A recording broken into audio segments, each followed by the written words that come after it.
반갑습니다. 한국납세자연맹의 김선택 회장입니다. 강의를 시작하도록 하겠습니다. 오늘 강의를 여러분들이 얼마나 잘 얻어가느냐는 여러분들의 마음 자세가 굉장히 중요한 것 같습니다. 이제 올해 연말 정산 때 환급을 조금 많이 받겠다 이런 마음보다는 여러분들이 인생을 살면서 특히 한국에서 여러분들이 살면서 성공하시는 분들, 예를 들면 연봉이 많이 오르거나 또는 사업하시는 분, 이런 분들한테는 리스크가 굉장히 큽니다. 세금에 관한 리스크가. 그래서 오늘 사실 그리고 올해 연말정산에만 뭐 환급 많이 받겠다 이런 마음으로 하시면은 나한테 필요 없는 내용에 대해서는 잘 안 듣게 됩니다. 근데 사실 여러분들이 뭐 또 결혼하면은 배우자 또 연말정산도 할 수 있고, 그리고 오늘 내용을 잘 소화하시면은 뭐 주변의 직장 동료나 친구한테도 재테크 상담도 해줄 수 있고, 뭐 사장님 뭐 세금 환급도 우리가 도와드릴 수도 있고, 그리고 어떤 분들은 금융회사에 이제 다니시는 분들은 뭐 보험 상품을 우리가 기획할 때라든지, 그리고 보험 영업을 할 때도 이 연말정산에 관한 지식이 요긴하게 사용될 수 있습니다. 그래서 오늘 여러분들이 한번 귀중한 시간을 내셨는데 한번 제 강의를 처음부터 끝까지 한번 잘 들어주시면 아마 인생을 사시는데 큰 도움이 될 것입니다. 처음으로 이제 연말정산 때 가장 많이 놓치는 공제가 장애인 공제입니다. 저희 납세자연맹이 2001년에 창립되었는데 창립되고 한 10년 정도는 가장 많이 놓치는 것은 따로 사는 부모님이었습니다. 또 따로 사는 부모님에 대해서 장남뿐만 아니고 차남이나 출가한 딸, 사위 며느리도 이제 공제받을 수 있다. 이 내용이 사실 납세자연맹 창립 전에는 전혀 알려지지 않았습니다. 그래서 창립하고 한 10년 정도는 따로 사는 부모님 공제가 가장 많이 놓쳤고, 하여튼 최근에 들어서는 따로 사는 부모님은 많이 알려져 있고, 근데 장애인 소득 공제가 사실 많이 이렇게 안 알려져서, 그리고 가장 많이 놓치는 항목입니다. 그래서 여러분들이 보통 장애인이다 하면은 장애인 복지법 상에 장애인으로 알고 계시는 분들이 많습니다. 장애 카드가 있는 경우, 즉 우리가 주민센터에서 뭐 카드를 줍니다. 장애인 같은 경우에는 그런 분들을 장애인으로 알고 있는데, 세법에서 소득공제할 때 장애인이라는 개념은 장애인 복지부상의 개념보다 굉장히 포괄적인 더 넓은 개념입니다. 그래서 여기 보시면 알겠지만은 장애인 복지부상의 장애인뿐만 아니고 국가유공자로서의 어떤 상이자, 월남전에 예를 들면 우리가 참전했다든지 이런 분들 이야기죠. 그리고 1 내지 2 외에 항시 치료를 요하는 중증 환자, 또 세법상 장애인을 보도록 되어 있습니다. 근데 항시 치료를 요하는 중증 환자가 뭐냐? 질병에 의해서 우리가 평상시 치료를 요하고 치약, 치업이 곤란한 상태에 있는 자라고 우리가 정의를 하고 있습니다. 근데 이 내용만 가지고도 굉장히 추상적이죠. 예. 우리 부양가족이 지금 어떤 병이 예를 들면은 장애인에 해당되고 안 되고 이렇게 세법에 규정되어 있으면 여러분들이 판단하기가 쉽겠죠, 의사들이. 그렇지만 세법에는 굉장히 추상적이고 애매모호한 표현을 쓰고 있습니다.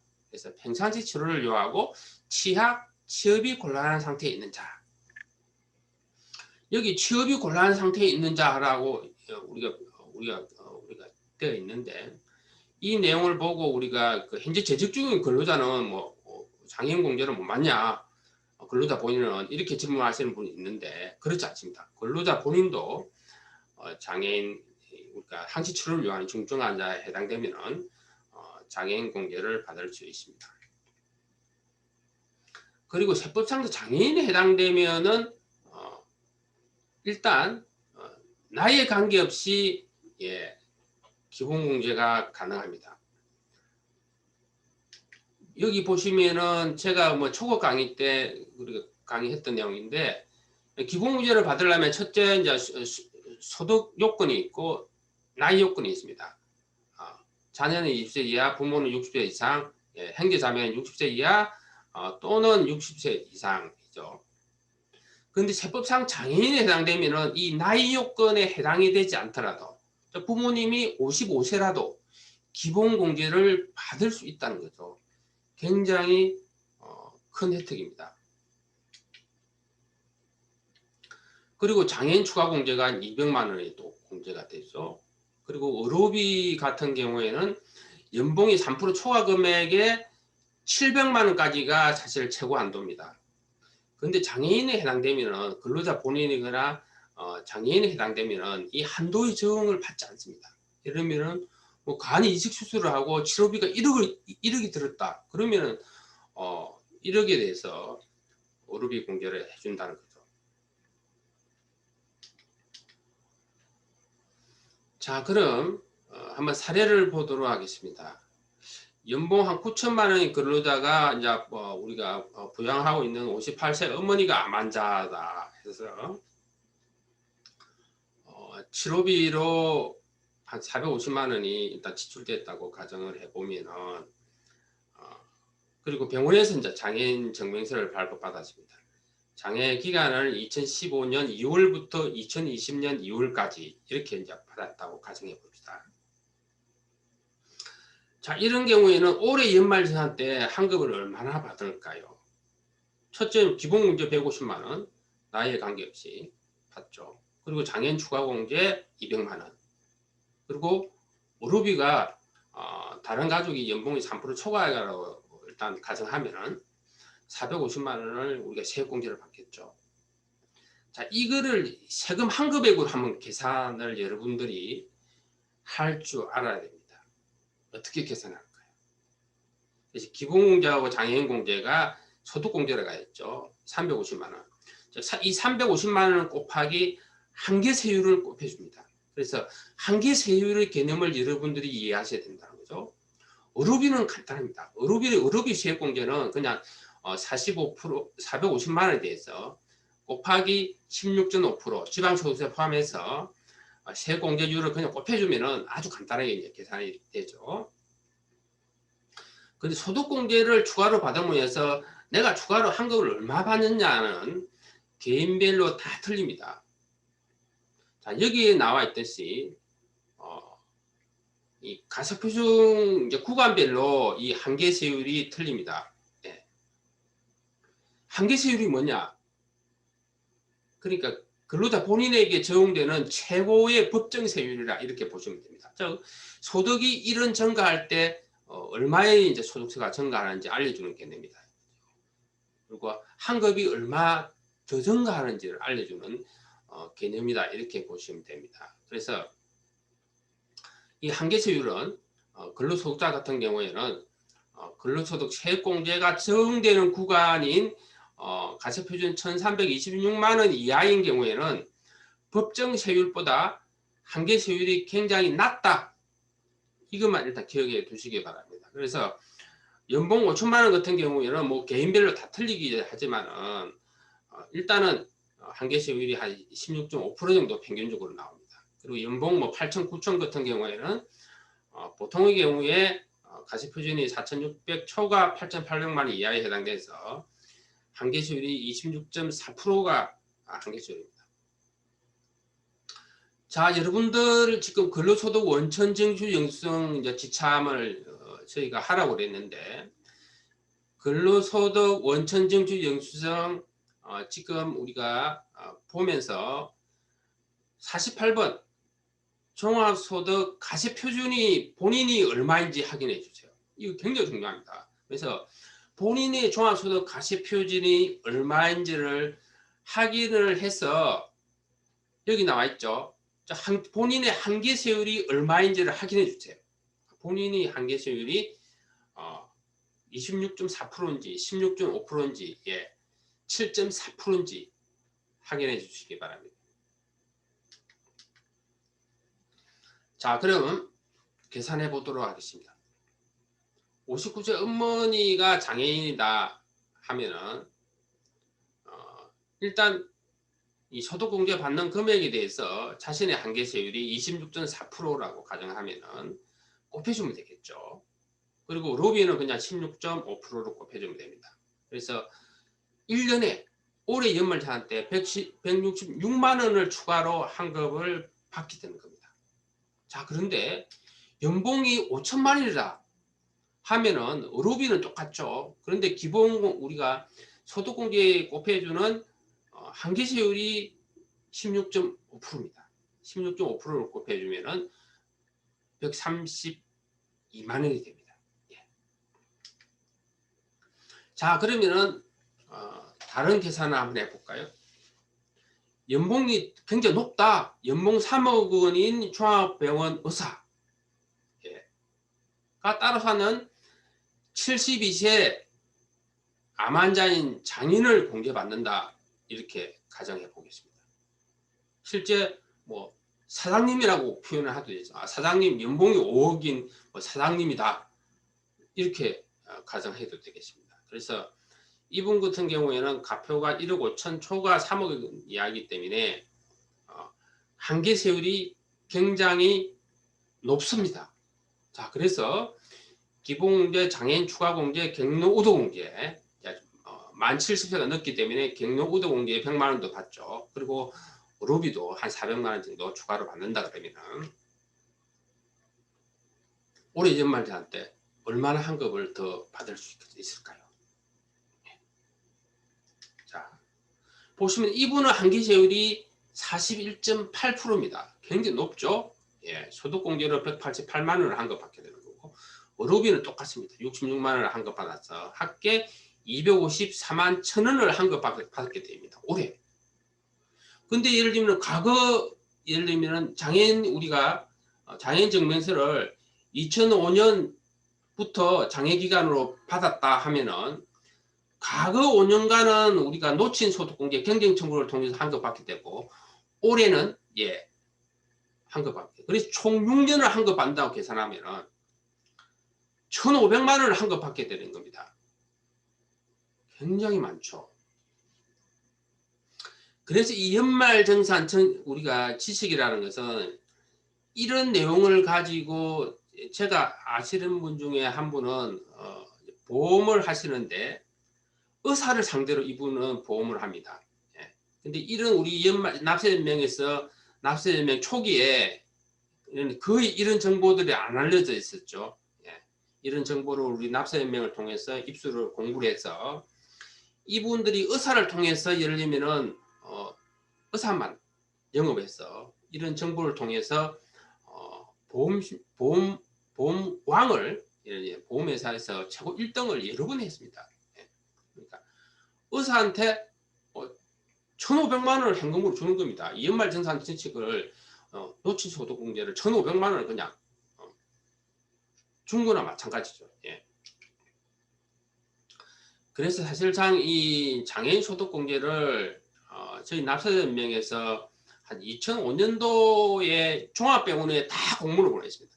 그래서 지금은 종합병원에서는 잘 발급해 줍니다. 특히 뭐 분당 서울대병원 같은 경우에는 무인 발명기에서 발급기에서 장애인 증명서를 이제 발급을 해주고 있고요.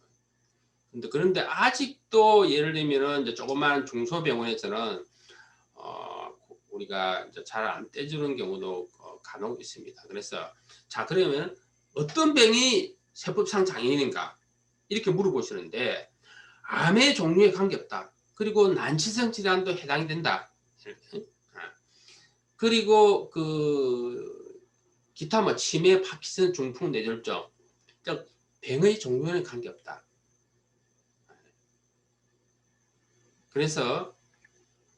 모든 병이 다 해당된다. 단 조금 중증이라 그랬죠. 어떤 분이 아버지가 당뇨병인데 또는 뭐 고혈압인데 이 장애인 증명서를 발급받을 수 있느냐 물어보는데 그건 저도 답변을 못합니다. 예. 그러니까 의사가 최종적으로 판단한다 이렇게 되어 있어요. 예, 의사가. 그래서 의사를 잘 설득해서 받으면은 예, 장애인 소득공제를 받을 수 우리가 혜택을 보는 겁니다. 그리고 저희 납세연맹에서는 사실상은 이때까지 우리가 한 20년간 한 4만 명 이상을 환급대행을 통해서 환급해주고 그 중에 이제 장애인 소득공제로 환급받은 사람이 수천 건입니다. 이 사례를 저희 홈페이지에 다 공개해 놓고 자 그러면 여러분들이 의사가 잘 안 떼준다 했을 때 이 팁이 좀 있습니다. 그래서 어차피 의사를 설득해야 되잖아요. 어떻게 설득해야 될까? 이 연말증상 장애인 소득공제는 예, 중증 환자 가족의 치료비를 경감하는 목적으로 입법 취지다. 그리고 뭐 떼준다고 해서 이게 세무조사를 받는 그런 문제가 아니고 전혀 그런 위험은 없습니다. 예. 그리고 시기하면은 뭐 어떻게 보면 이거는 뭐 납세 권리에 해당이 될 수도 있고요. 그래서 제가 아시는 분은 자녀가 조금 장애가 있었는데 한국에서는 뭐 자녀가 장애가 있을 때 숨기는 경우가 많습니다. 근데 대학교 입시 시기에서 병원에 가서 이제 병원 의사한테 잘 설득해서 이 장애 증명서도 받고 아마 장애 등급도 받은 것 같아요. 예. 그래서 이제 장애인복지부 장애 등급까지 받게 되면은 대학교 입학할 때 특례 입학이 가능합니다. 그래서 특례 입학도 하고 세금도 예를 들면은 환급받고 그랬죠. 그분은 의사들한테 잘 설명해서 어떻게 보면 업소잖아요. 업소. 예. 잘 설명하는 것이 중요합니다. 의사를 잘 설득시키려면 일단 세법 내용을 잘 알아야 되겠죠. 예. 자, 그런데 장애인 증명서를 의사가 발급해 주더라도 장애 예상 기간을 잘 적는 것이 무엇보다 중요합니다. 자, 보세요. 장애 예상 기간을 영구로 체크했을 때 영구로 체크하면 가장 좋겠죠. 영구라는 건 뭐냐면 이 증명서를 한번 발급받으면은 부양가족이 돌아가실 때까지 매년 회사에서 장애인 공제를 받으면 됩니다. 소득공제를 받을 수 있다는 거죠.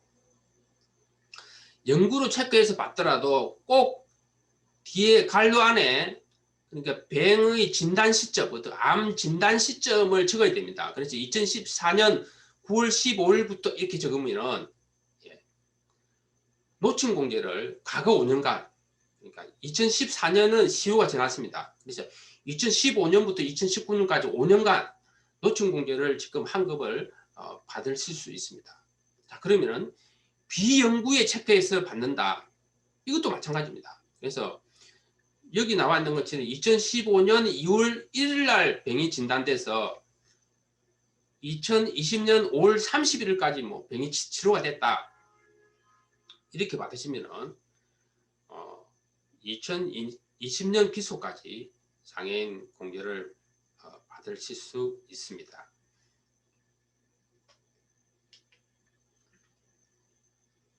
저희 납세연맹에서는 홈페이지를 통해서 잘 안 떼주는 병원들을 상대로 저희 납세연맹에서 조금 도와주는 코너를 운영하고 있습니다.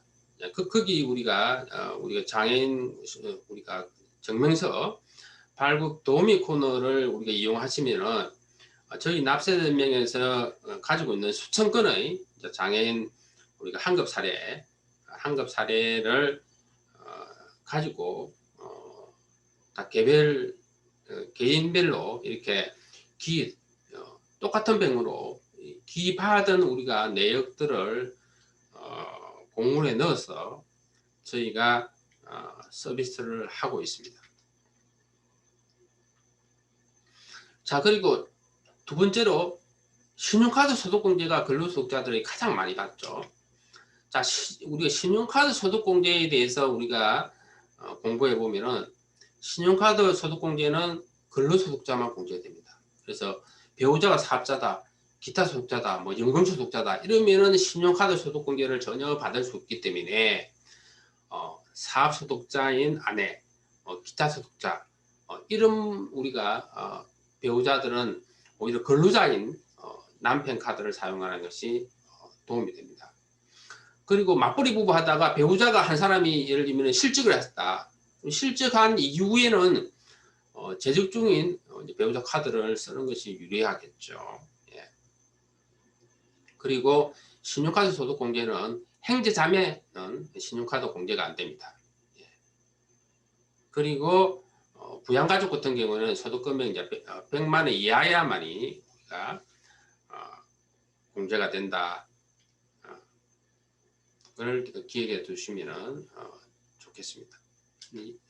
우리가 이 표를 보면은 우리가 나와 있죠. 그래서 기본적으로 우리가 신용카드 소득공제는 소득요건과 나이 요건이 있는데 소득요건만 충족하면 됩니다. 즉 소득금액 100만 원 이하면 되고 나이는 기본공제는 나이가 되지 않더라도 신용카드 소득공제는 가능하다라는 것을 기억해 두시기 바랍니다.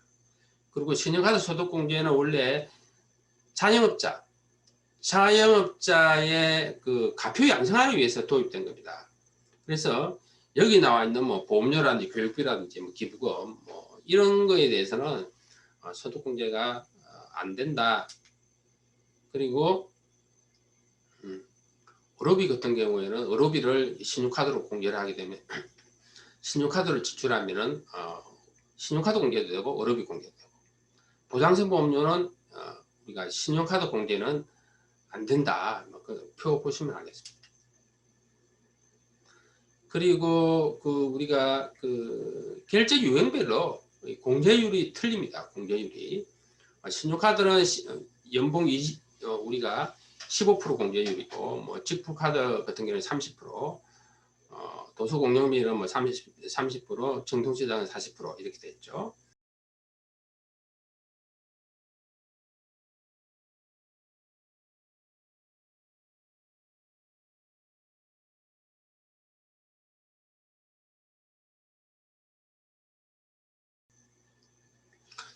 그리고 신용카드 공제는 공제 문턱이 있다라는 걸 기억해 두세요. 연봉의 25% 초과 사용 금액에 대해서 15% 이렇게 공제가 되는 겁니다. 그래서 연봉의 25% 밑으로 사용하게 되면은 공제가 1원 한 푼도 없다라는 겁니다. 그래서 맞벌이 부부 같은 경우에는 한쪽 배우자가 카드를 많이 안 쓰면은 공제 문턱을 초과하지 못하겠죠. 그러면 1원 한 푼도 공제가 안 되는 겁니다. 그러면 상대편 우리가 배우자 카드를 사용하는 게 유리하겠죠. 그리고 유아후직을 했다 아내가 그러면은 그 이후에는 우리가 재직 중인 남편 카드를 사용하는 것이 도움이 됩니다. 그리고 카드 한도가 쭉 있죠. 여기 나와 있는 대로 뭐 신용카드 300만 원 했는데 올해 그러니까 연말정산에는 30만 원을 한도를 인상했습니다. 그래서 한도가 초과가 예상되면은 예를 들면 작년 말로 예를 들면은 한도 초과가 예상이 되면은 고가의 물품은 이율에서 우리가 사용하는 것이 재테크에 도움이 됩니다. 자, 그리고 신용카드와 체크카드의 사용 환금 비율이 있는데 일단은 우리가 연봉의 25%까지는 신용카드 사용하는 게 유리합니다. 그리고 공제 한도를 초과되면은 초과되는 금액에 있어도 신용카드를 우리가 사용하는 것이 유리합니다. 그리고 연봉이 25% 초과 됐을 때는 체크카드를 우리가 공제율이 2배 높은 체크카드를 사용하는 것이 유리합니다.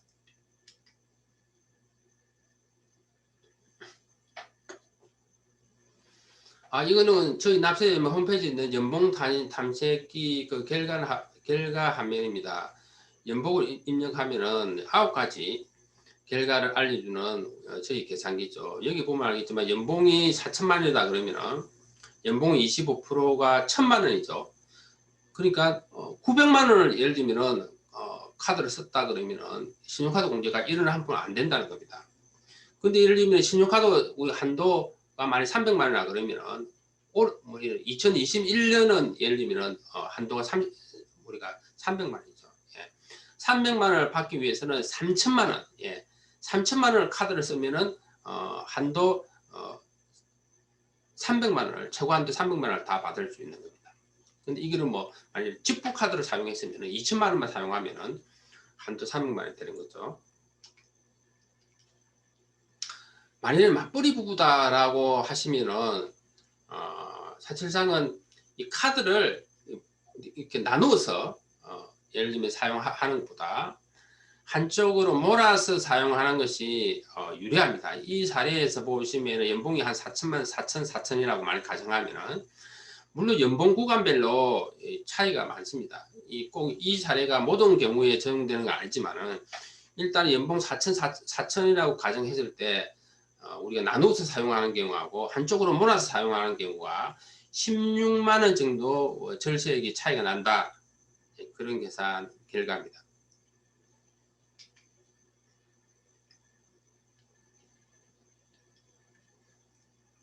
자, 그리고 배우자의 소득 금액이 100만 원이 초과가 예상되면은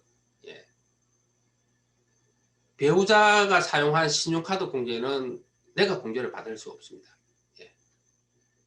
자, 이게 우리 소득금액 100만 원에 대한 개념을 아셔야 되는데 제가 이 부분은 자세하게는 강의를 하지 않습니다. 예. 초급 우리 연말정산 강의에서 제가 자세히 설명했기 때문에 그래서 배우자나 예를 들면 부양가족도 마찬가지죠. 부양가족이 소득금액이 100만 원에 초과하면은 신용카드 공제가 안 됩니다. 예. 근데 그 100만 원이 기준이 뭐냐? 그러니까 우리 부양가족의 소득의 종류에 따라서 굉장히 차이가 있다는 거예요. 이자 배당은 금융소득 2천만 원 초과가 돼야 되고요. 사업소득자는 수익금액에서 필요경비를 뺀 것이 100만 원이 초과되면은 안 됩니다. 예. 그리고 주택임대소득 같은 경우는 수익금액이 2천만 원이 초과될 때 100만 원이 공제가 안 됩니다. 예. 그리고 근로소득만 있는 경우에는 연봉 500만 원을 초과하면 안 되고요. 일용소득은 상관없습니다. 예. 그리고 보통 공무원연금이나 국민연금 같은 경우에는 이게 조금 복잡합니다. 복잡한데 하여튼 과세 대상 연금액이 516만 원을 초과한다. 예. 기타 소득이라는 것은 어쩌다 생긴 소득을 말합니다. 지금 원고로 소득이라든지 뭐 대학원생 아들이 교수님하고 같이 연구활동을 해서 돈 받는 거 이거는 다 기타 소득에 해당됩니다. 즉 이런 경우에는 연수입이 750만 원이 초과하면은 소득금액 100만 원이 넘어가는 겁니다. 그리고 배우자가 예를 들면 작년에 직장을 그만두고 퇴직금을 받았다. 퇴직금을 100만 원 이상 받았다 하면은 무조건 올해 연말정산에서는 배우자 공제가 안 됩니다. 예. 배우자 기본공제도 안 되고 배우자 신용카드도 안 되고 보험료도 안 되고 다 안 됩니다. 그리고 부모님이 작년에 집을 팔아가지고 양도소득세를 냈었어요. 그러면 이것도 무조건 부모님 기본공제는 안 됩니다. 예. 부모님 신용카드 공제도 안 되고요. 자, 이거는 우리가 보통 그 사업소득자, 사업소득자의 그 소득금액 100만 원에 해당되는 총수익금액을 저희 납세연맹이 역산해서 계산한 겁니다. 여기 보시면 알겠지만 학습지 교사는 우리 비용 경비율이 75%이기 때문에 400만 원 작년에 400만 원 이상을 배우자가 수입이 올랐다. 그러면은 배우자 공제가 안 된다는 겁니다. 배우자 신용카드 공제도 안 되고. 예. 여기 보시면 압니다. 자, 그러면은 맞벌이 부부 신용카드 절세 전략에 대해서 보도록 하겠습니다.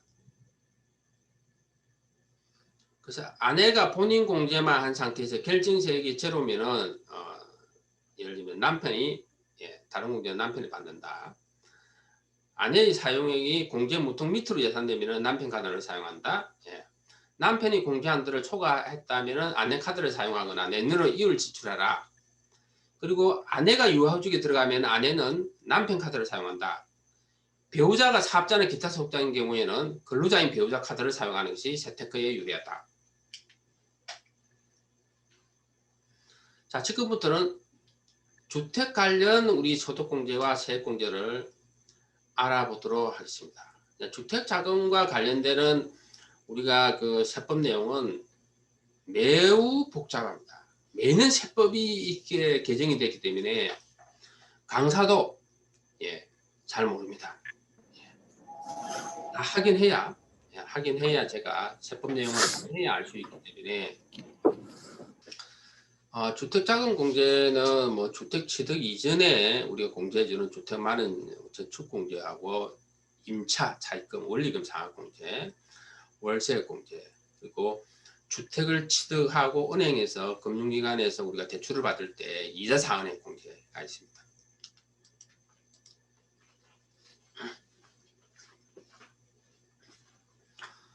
주택 마련 저축 공제는 무주택 우리가 세대주이고 총급여 7천만 원 이하자인 경우에 납입액의 40%를 공제해주고 주택 임차 차입금 원리금 상환 공제도 비슷합니다. 무주택 세대주에 해당됩니다. 원리금의 40%가 공제됩니다. 자, 근로소득자한테 소득공제 혜택 중에서 가장 큰 것이 뭐냐? 사실상은 이 장기주택 저당 차입금 이자 상환의 공제입니다. 장기주택 이자 우리가 주택 저당 차입금이라는 것은 자, 주택을 구입하고 금융기관에서 주택을 담보로 대출을 받을 때 그 이자에 대해서 우리가 소득공제를 해주는 거죠. 그래서 이거는 굉장히 금액이 큽니다. 그래서 집을 사기 전에 우리가 이 부분을 꼭 실수 없이 하는 것도 굉장히 중요하다고 생각합니다. 뒤늦게 잘못해서 소득공제를 받지 못하게 되면은 1년에 보통 뭐 100만원에서 한 300만원 정도가 손해보신다고 생각하시면 됩니다. 그래서 여기에 이제 우리 공제 요건들이 나와 있는데 주택 취득 당시에 이제 무주택자이거나 또는 1주택 세대의 세대주여야 한다. 기준도 있고 취득 당시 기준시가 5억 원 이하의 주택을 취득. 그래서 이런 뭐 내용들은 매년 기준이 달라집니다. 세법 내용이 여러 번 바뀌었기 때문에 개정 내용을 확인해야만이 알 수가 있습니다. 그리고 세 번째로 차입금의 상환기간이 15년 이상이다. 네 번째, 다섯 번째가 굉장히 중요합니다. 자, 소유권 이전 등기일로부터 3월 이내에 예를 들면 돈을 빌려야 된다.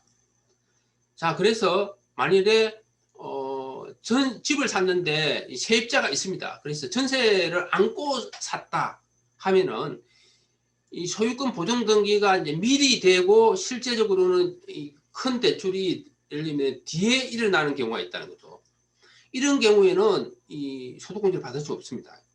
그리고 본인 명의의 주택에 본인 명의의 차입금해야 한다. 그래서 자, 배우자가 소득이 없는데 배우자 명의로 예를 들면 은행 대출을 받았어요. 그러면은 근로자인 배우자가 이자 상환의 공제를 못 받습니다. 조심해야 됩니다. 이거는 연도별로 세법 개정 내용을 정리한 거고 참고로 보시면 되고요. 자, 그러면 사례를 보도록 하겠습니다. 연봉 한 7천만 원 되는데 가표가 한 3,500 정도 나오죠. 그리고 만일에 3%짜리 예를 들면 은행 대출을 받아서 집을 샀다. 연간 한 이자가 500만 원 정도 나간다. 이렇게 했을 때 예를 들면 소득공제 혜택으로 환급을 얼마나 받는다를 한번 계산해 보도록 하겠습니다. 그래서 한계세율이 16.5%에 해당되죠. 그래서 16.5%를 우리가 곱해준 금액이 우리가 환급액입니다. 그래서 1년에 82만 5천 원을 이제 환급받게 되는 거죠.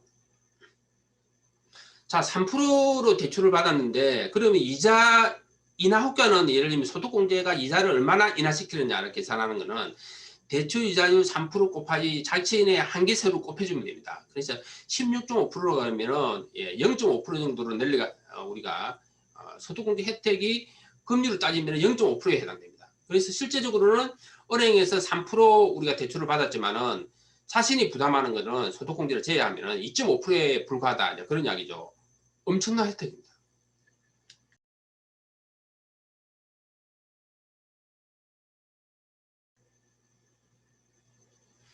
자, 그리고 월세액공제. 월세액공제는 지금 연봉 7천만 원 이하인 경우에 무주택자인 경우에 해당이 됩니다. 자, 이것도 세법 개정 내용이 굉장히 여러 차례 세법 개정 내용이 있었고요. 그리고 무엇보다도 예를 들면 그 주택에 주민등록을 옮겨야 공제가 됩니다. 자, 한도는 여기 2018년부터는 이제 5,500만 원 이하인 경우에 하고 5,500에서 연봉 7천만 원 사이에 공제율이 틀립니다. 5,500 이하는 12%, 그리고 5,500 초과는 10% 공제입니다. 월세액이 1년에 연 750만 원을 한도로 혜택을 주는 겁니다. 자, 이거는 제가 참고로 적어 놨습니다. 그래서 보통 미혼, 새내기 직장인들이 놓치기 쉬운 재테크 팁이다 라고 제가 저희 납세연맹에서 정리한 겁니다.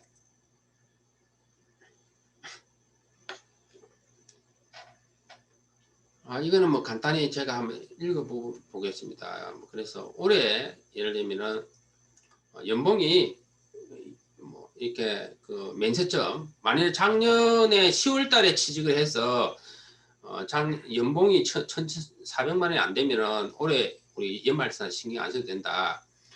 그리고 그 부모님이 나이가 60세 미만이라도 부모님, 따로 사는 부모에 대해서 공제 받을 수 있는 항목이 있다. 기부공제는 안 되더라도 부모님 월급이나 기부금이나 신용카드 공제는 가능하다. 그리고 형제자매가 아프다면은 뭐 장애인 소득공제를 받아라든지 조부모, 다른 형제가 안 받는 조부모가 있으면 조부모도 공제 받아라. 이런 내용들. 그래서 쭉 다른 내용은 이렇게 아마 우리가 이 강의를 듣는 분 중에서 미혼 직장이 있다 그러면은 1번부터 10번까지를 꼭 꼼꼼히 한번 읽어보시기 바랍니다.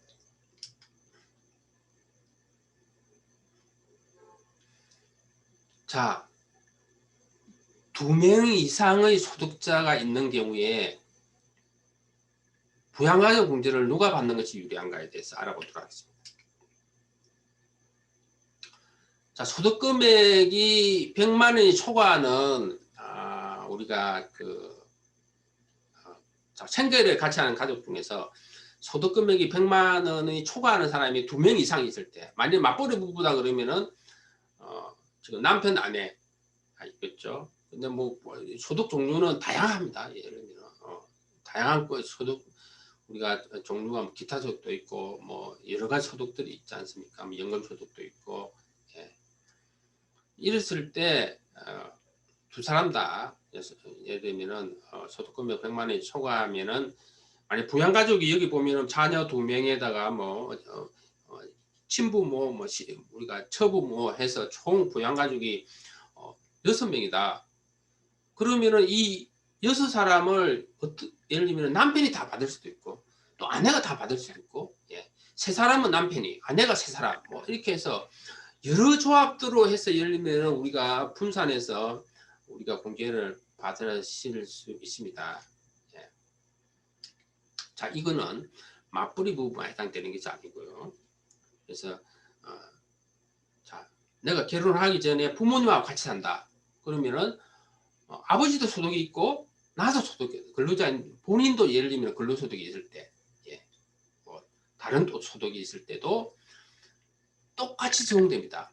그래서 소득이 없는 어머니라든지 동생이라든지 조부모를 아버지가 받을 거냐, 예를 들면 근로자인 내가 받을 거냐, 그런 선택의 문제죠. 예. 그래서 재테크에서는 매우 중요한 겁니다. 예. 그래서 자, 지금부터는 두 사람이 예를 들면은 근로소득자인 경우를 이제 보도록 하겠습니다. 그래서 두 명 모두 총급여가 500만 원 초과하는 경우를 이야기하죠. 자, 이렇게 했을 때 부양가족에 대한 기본공제나 부양가족에 딸린 보험료, 기부금, 교육비, 신용카드 의료비를 누가 공제받는 게 좋은지를 우리가 알아보도록 하겠습니다. 자, 첫 번째가 예를 들면은 자, 아내가 예를 들면 연봉이 1,400만 원이 안 된다 라고 하면 우리가 이 결정세액이 제로가 나옵니다. 즉 면세점 이하죠. 결정세액이 한 사람이 결정세액이 제로가 나와버리면 무조건 가족에 관한 모든 공제는 예, 상대 프로로 예를 들면 몰아줘야 되겠죠. 예, 남편이 공제를 받아야 됩니다. 이런 거는 경우에는 아주 간단합니다. 예. 자, 두 번째로 연봉 차이가 많이 나고 그리고 부양가족 공제도 적다. 그리고 실제적으로 한계세율 차이가 굉장히 많이 나는 경우에는 연봉이 높은 쪽으로 일반적으로 몰면은 됩니다. 물론 뭐 특수한 사례도 있지만. 자, 세 번째가 가장 어려운 문제죠. 우리가 맞벌이 부부가 연봉이 서로 비슷하다. 그리고 연봉 차이는 꽤 나지만은 앞에 보다시피 부양가족 공제가 뭐 5명, 6명 이렇게 많거나 또는 지출이 또 많거나 의료비 지출이 많거나 이런 경우. 이런 경우에는 그 공제를 부양가족 공제를 적절히 나누어야 된다는 거죠. 적절히 나눠야 된다. 그래서 보통의 경우는 연봉이 높은 쪽으로 몰아라 이렇게 되어 있지만 이거는 절반의 지식이다. 그래서 부부 양쪽의 이 결정색을 다 동시에 맞춰서 부부 합계 결정색이 최소로 되는 조합을 찾아내야 된다. 그래서 이거는 저희 납세인명의 맞부부 계산기를 통해서 이렇게 절세를 했다. 이런 걸 설명하는 거고요. 자, 맞벌이 부부 절세 시 문의선 방법에 대해서 설명해 보도록 하겠습니다. 그래서 근로자 본인만 공제되는 항목이 있습니다. 이거는 상대편 배우자가 공제받을 수 없는 겁니다. 그래서 아내가 예를 들면은 불입한 뭐 부상선 보험료는 아내만 공제받을 수 있는 거죠. 그리고 아내 명의로 대출을 받아서 이자를 상환했다 그러면 장기주택 저당 장학금 이자 상환액은 아내만 받을 수 있는 겁니다. 그걸 이야기합니다. 근로자 본인만 공제되는 항목은 먼저 공제를 해야 되겠죠. 자, 그리고 배우자가 소득금액이 100만 원이 초과하게 되면은 배우자 기본공제도 안 되죠. 상대편에서. 거기 따라붙는 배우자 보험료 그리고 배우자 기부금 배우자 신용카드 공제도 다 안 됩니다. 단 부부 의료비는 한쪽으로 몰아서 공제가 가능합니다. 그래서 만일에 아내가 연봉이 3천만 원인데 본인만 공제받을 수 있는 항목을 쭉 예를 들면 공제를 일단 했습니다. 기본공제, 분유자공제, 조금 연금보험료 공제 조금 했고 그리고 연금저축도 400만 원을 가입을 했습니다. 그리고 본인이 이제 부당세보험료, 실비보험을 100만 원 들었다 그러면은 자, 이런 것까지 다 공제를 하니까 결정세액이 제로가 나왔습니다. 자, 이런 경우에는 부양가족에 관한 모든 공제를 남편이 공제받도록 해야 되겠죠. 두 번째로 예를 들면 부부의 연봉 차이가 많이 나고 부양가족 수가 적고 공제 금액도 적은 경우에는 연봉이 높은 쪽으로 공제를 받으면 됩니다. 그런데 이 세 번째가 가장 중요합니다. 연봉이 비슷하거나 연봉 차이가 많지만은 부양가족 공제가 많은 경우에는 공제를 적절히 분산해야 됩니다. 자, 이 사례는 굉장히 특이한 사례인데요. 연봉이 1억 2천입니다. 그런데 결정세액이 제로가 나옵니다. 매년 연봉이 억대 연봉을 받으면서 결정세액이 제로라는 건 뭡니까? 세금을 한 푼도 안 내는 사람들이 한국에는 100명 이상이 됩니다. 상상이 안 되시죠? 굉장히 법이 잘못된 거죠. 자, 왜 그런지에 대해서 한번 잠깐 보도록 하겠습니다. 이 사례는 예를 들면 아까 이제 장기주택 저당 차익금 이자 상한의 공제가 1,000만 원까지가 나와요. 1,000만 원이 엄청난 소득 공제가 1,000만 원이 들어있고요. 그리고 로비 공제가 840만 원이나 예를 들면 공제를 받았습니다. 로비가 예를 들면 뭐 굉장히 많이 들은 경우도 있습니다. 뭐 간이식 수술 같은 경우 1억 정도의 수술비가 되고 몇천만 원씩 이렇게 들은 경우에는 이런 사례가 나옵니다. 예. 연봉이 많아도 벤처 투자 또 소득 공제가 있는 경우 이런 경우에는 결정세액이 제로가 나오는 경우가 있습니다. 그래서 무조건 연봉이 높은 쪽으로 온다. 이게 답이 아니라는 거죠. 예. 자, 그러면은 세테크의 기본 원리를 우리가 한번 공부해 보면은 첫째, 한계소율이 높은 쪽에서 공제받는 게 일단 유리하겠죠. 예. 두 번째, 두 사람 모두의 한계세율 구간을 이제, 낮추는 전략을 써야 되겠죠. 결국에는 사실상은 정확한 답은 두 사람의 결정세, 두 사람의 부부 양쪽의 결정세액을 합쳐서 가장 낮은 조합을 선택을 해야 가장 유리합니다. 자, 그러면 부양가족 공제를 어떻게 나누어야 되지 않습니까? 나누는 것도 예를 들어 원칙이 있습니다. 그래서 자녀나 부모님, 형제자매를 남편이 기본공제를 받으면 거기에 따라 붙는 보험료나 신용카드 공제도 남편이 받아야 된다. 이런 이야기를 하는 겁니다. 세법 내용이 그런 겁니다. 그리고 국세청은 또 하나 예를 들면 우리가 원칙을 제시했는데 지출자가 공제해야 된다. 이 요건까지도 예를 들면 국세청에서 유권 해석을 제시했는데 한번 보도록 하겠습니다. 만약 고등학생인 딸의 수업료가 아내의 통장으로 자동 이체가 되는데 기본공제는 남편이 받습니다. 남편이 딸의 교육비 공제를 받을 수 있나요? 이 국세청이 문의하니까 국세청이 안 된다고 했다. 왜? 예. 기본공제를 받는 남편이 자녀의 교육비 공제를 받아야 되고 그리고 남편이 교육비를 지출해야 된다. 아내 통장에서 이체되기 때문에 아내가 지출한 것을 본다. 그래서 남편은 공제를 못 받는다. 이런 답변을 한 겁니다. 좀 어이가 없는 답변이죠. 예. 그리고 아내가 자녀의 기본공제를 받고 남편이 자녀 부양성 보험료를 지출한 경우에도 남편도 공제받으면 안 되고 아내도 공제받으면 안 된다. 이렇게 국세청에서는 답변합니다. 여러분 어떻게 생각합니까? 이런 국세청의 답변이 맞는 것 같습니까? 예. 굉장히 조금 부당하죠. 예. 특히 결혼 이후에 우리가 재산 행정된 거는 민법상 공동재산을 봐서 나누도 이혼하면 우리가 나누도록 되어 있잖아요. 예. 그리고 뭐 부부끼리 구분격리하는 것도 아니고요.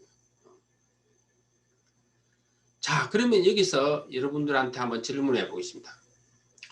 국세청에서 누가 남편이 지출했는지 아내가 지출했는지 국세청 컴퓨터가 알 수 있을까요? 연말정산에서의 사실상은 여러분들의 적은 세무공무원이 아닙니다. 국세청 그냥 컴퓨터다 이렇게 보시면 됩니다. 국세청 컴퓨터에서 이거를 우리가 누가 지출했는지를 알 수 있으면은 부당공제 받으면 안 되겠죠. 자동으로 적발되기 때문에. 그런데 예, 다행히도 국세청에서는 모릅니다. 예. 왜 모를까요? 일자별로 우리가 신용카드 지출 금액은 국세청에서 통보가 안 됩니다. 월별로 총 얼마 지출했는지는 카드 회사에서 국세청 우리가 통보가 되지만 일자별 내역은 국세청으로 통보가 안 되기 때문에 당연히 국세청에서는 누가 지출했는지를 모릅니다. 자, 맞벌이 부부는 의료비 공제는 다른 거는 예를 들면 우리가 몰아서 공제가 안 되는데 의료비만은 몰아서 우리 부부의 의료비를 몰아서 공제가 가능하다고 되어 있습니다. 자, 여기 사례를 보면은 남편 연봉이 3천만 원인데 의료비는 연봉의 3%라는 최저 한도가 있다 그랬죠. 공제 문턱이 있다 그래서. 그래서 공제 문턱이 연봉이 3%인 90만 원입니다. 근데 부부 의료비를 합쳐보니 80만 원밖에 안 돼요. 이런 경우에는 남편이 공제를 받으면 당연히 이런 남편도 공제를 안 받는 거죠. 공제를 못 받습니다. 근데 아내가 연봉이 2천만 원이라 그러면 한도가 공제 문턱이 60만 원이기 때문에 아내 쪽에서 몰아서 공제를 받으면 20만 원의 의료비 공제를 받을 수 있다. 이렇게 하시면 되겠습니다. 자, 그리고 남편 연봉이 7천만 원, 아내가 2,300만 원, 아내 의료비가 100만 원이다. 이렇게 했을 때 이렇게 하면 아내가 연봉이 한 2,300 정도 되면 거의 뭐 결정세가 안 나온다 보시면 되겠죠. 자, 이런 경우에 남편이 아내 의료비 100만 원을 받으면 물론 다른 가족 합쳐서 의료비가 연봉이 3% 초과된다고 가정했을 때 얼마를 절세를 볼 수 있을까요? 앞에 계속 우리가 공부를 했죠. 의료비 100만 원에다가 곱하기 한계세율, 본인의 한계세율을 예를 들면 적어주면 환급이 되겠죠. 연봉 7천만 원 정도면 한계세율이 16, 지방소득세 포함해서 16.5%입니다. 16.5%를 곱해주면 16만 5천 원을 절세를 보게 되는 겁니다.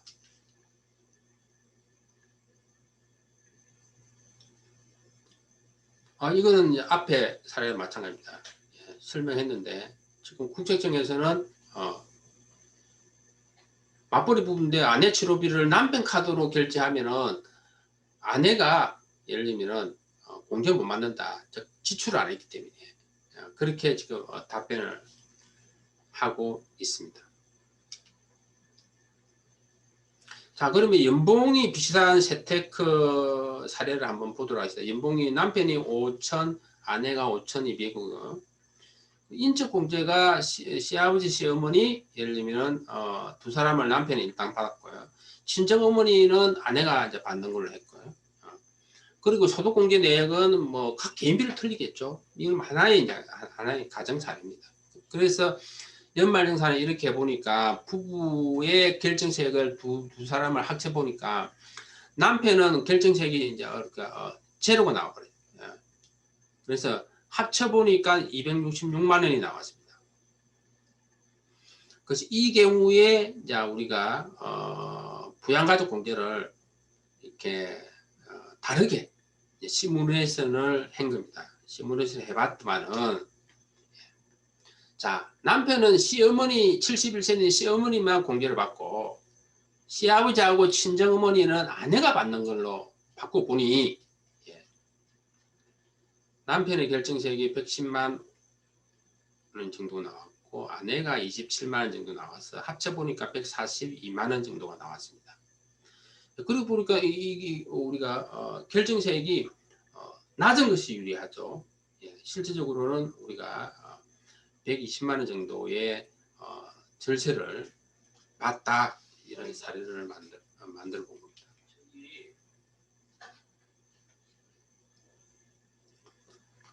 자, 그리고 재테크 사례 이제 2를 보시면은 남편이 연봉이 4,890만 원, 아내가 4,400 정도 됩니다. 되고 실제적으로 뭐 부친, 아들, 딸 이렇게 8세, 10세가 있고 부양가족에 대해서 쭉 이제 이렇게 지출됐다, 이런 가정하에서 시뮬레이션을 해보면은 지금 남편이 딸을 공제하고 아내가 부친과 아들을 이제 공제를 해보면은 두 사람의 결정세액을 더해보면은 196만 8천 원이 나왔습니다. 자, 이거를 또 이렇게 남편이 부친을 공제를 받고 아내가 자녀를 모두 공제받는 걸 받고 보니 두 사람의 이제 결정세를 합쳐보니 우리가 171만 원 정도 됐다. 그래서 실질적으로 결정세 차이가 한 25만 7천 원 정도 이제 절세를 했다. 이런 사례입니다.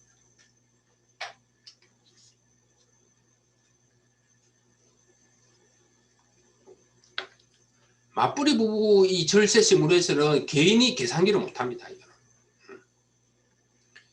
계산기를 사용해야죠. 맞벌이 우리 절세 계산기는 저희 납세연맹에서 한 2003년도에 저희가 개발을 해서 한 3년 정도 운영하다가 그때 우리가 이용자가 조금 적어서 저희가 개발을 중단을 했고, 그리고 지금 몇 년 전부터 저희가 또 다시 만들어서 사실 사용하고 있습니다. 근데 뭐 올해도 저희가 이거를 만들어야 되냐, 저희가 뭐 하여튼 재정적으로 좀 어려움이 있어서 고민을 했었는데 올해까지 일단 저희가 좀 서비스를 좀 하고 있습니다. 그래서 저희 납세연맹 절세 계산기는 사용하기가 조금 불편하지만 수동이다 이렇게 보시면 돼요. 근데 국세청은 자동입니다. 자동인데 이 맞벌이 우리가 계산기가 굉장히 이용하기가 좀 까다로운 조건이 있다. 무슨 조건이 있냐? 부부 두 사람이 다 국세청 우리 홈택스 가서 연말정산 예산세액을 계산을 해야 됩니다. 정확하게 연봉하고 뭐 사대보험 입력해서 예산세액을 결과까지 계산하고, 그리고 한쪽 배우자가 정보 활용 동의를 해줘야 돼요. 예.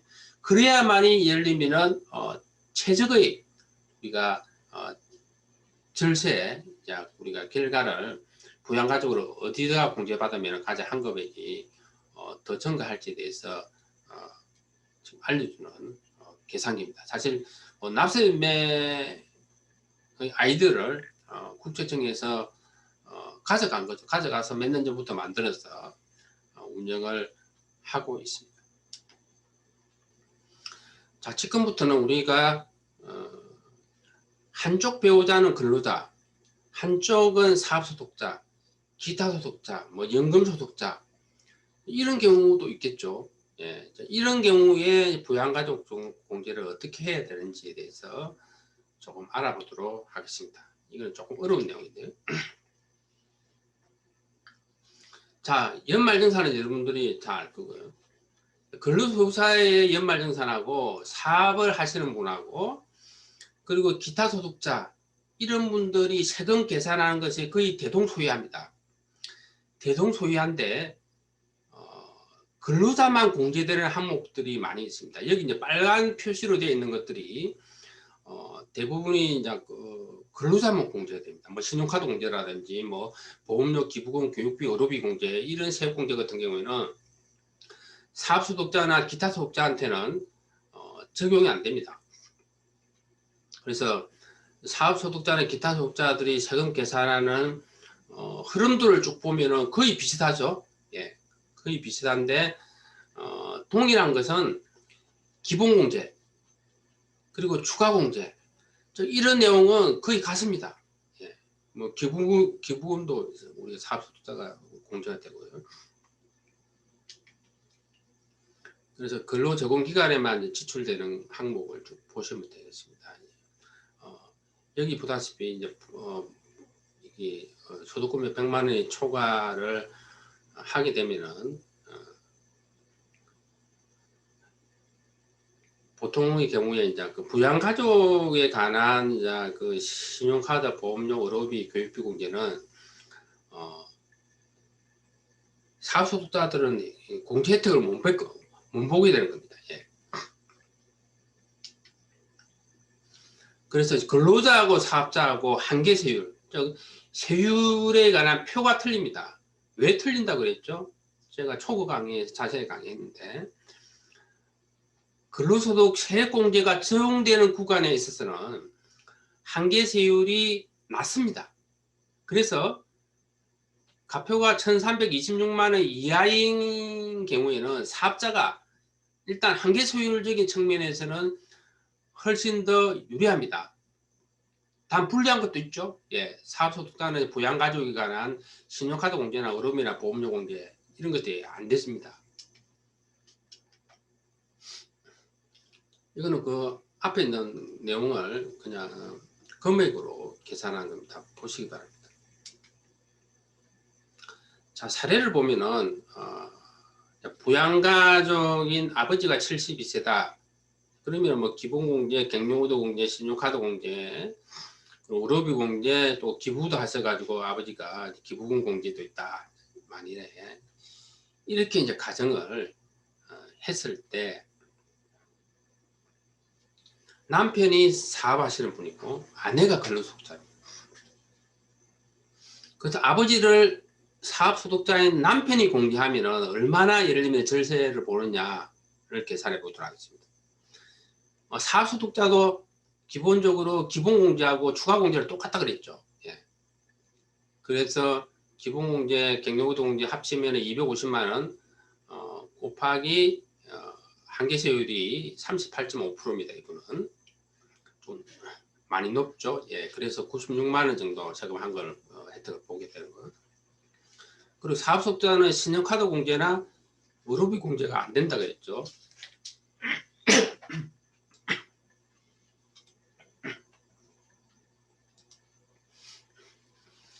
사업소득자는 신용카드 공제나 의료비 공제가 안 됩니다.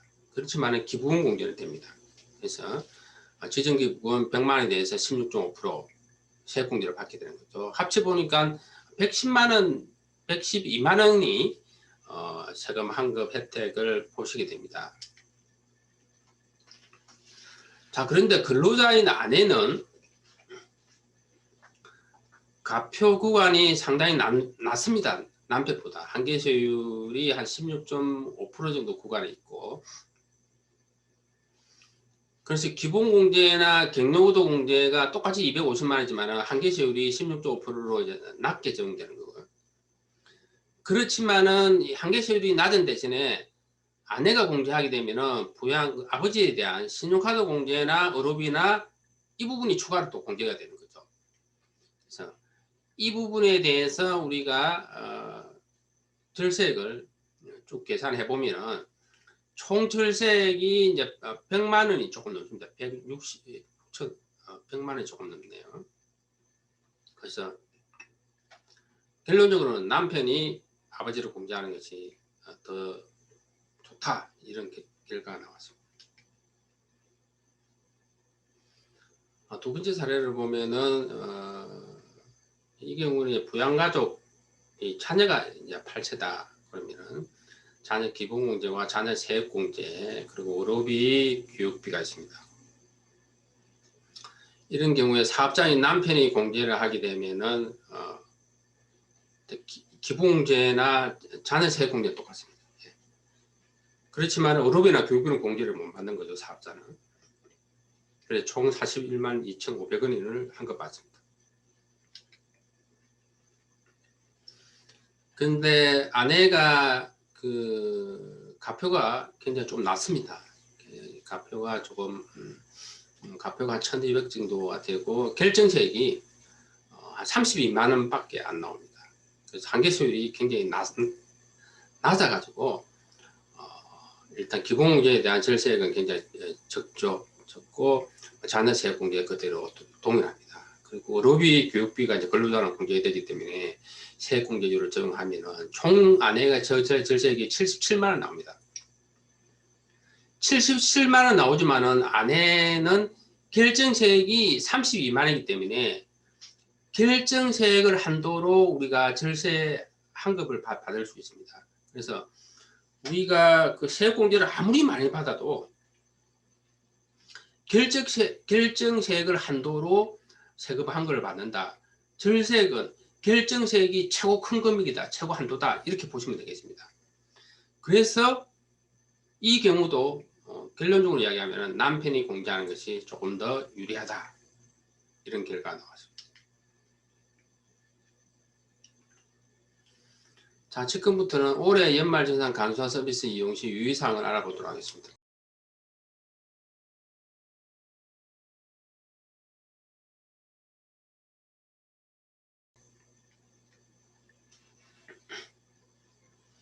간소화 시스템에서는 조회되지 않는 항목들, 예를 들면 난임 시술비 같은 경우에는 세액공제율이 20%입니다. 일반 의료비는 15%인데 별도의 영수증을 제출해야 되고요. 올해부터는 간소화 시스템에 우리가 그 콘텐츠 렌즈나 예를 들면 안경 가 나옵니다. 예, 나오는데 현금 영수증을 받지 않고 현금으로 결제한 거는 안 나오겠죠. 예, 현금으로 안경을 샀다 그러면 영수증을 챙겨야 되고요. 그리고 이제 보청기라든지 휠체어, 그리고 의료기기 이런 거를 우리가 임차를 한 경우에는 이거는 간소화 시스템이 안 나옵니다. 영수증을 별도로 챙겨야 되고요. 예.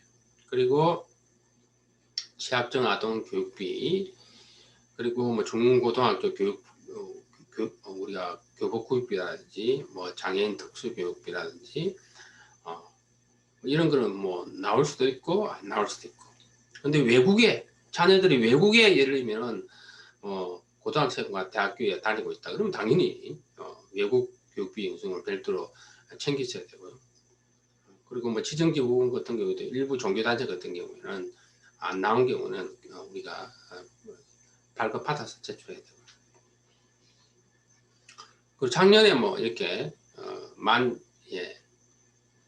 19세 이상이 돼서 되는 경우에는 정부 제공 활용 동의를 해야만이 간소화 시스템이 나오고 부모님도 마찬가지입니다. 예. 그래서 정부 제공 동의를 하지 않으면 그게 의료비나 이런 것들이 나오지 않습니다. 당연히 뭐 연말정산 간소화 시스템에서는 장애인 정면에서는 안 나오겠죠. 별도로 발급받아가서 회사에 제출해야 됩니다. 자, 국세청 그 연말정산 간소화 시스템의 이 부분 팝업을 뜨는 내용입니다. 여기 보시면 알겠지만 연말 간소화에서 제공되는 자료는 영수증 발급 기간에 제출한 자료를 그대로 보여주므로 공개 요건 충족 여부는 근로자 스스로가 확인해야 된다, 판단해야 된다 이렇게 나와 있죠. 자, 간소화 시스템의 이용 방법은 첫째는 이제 이렇게 적용월을 선택한다.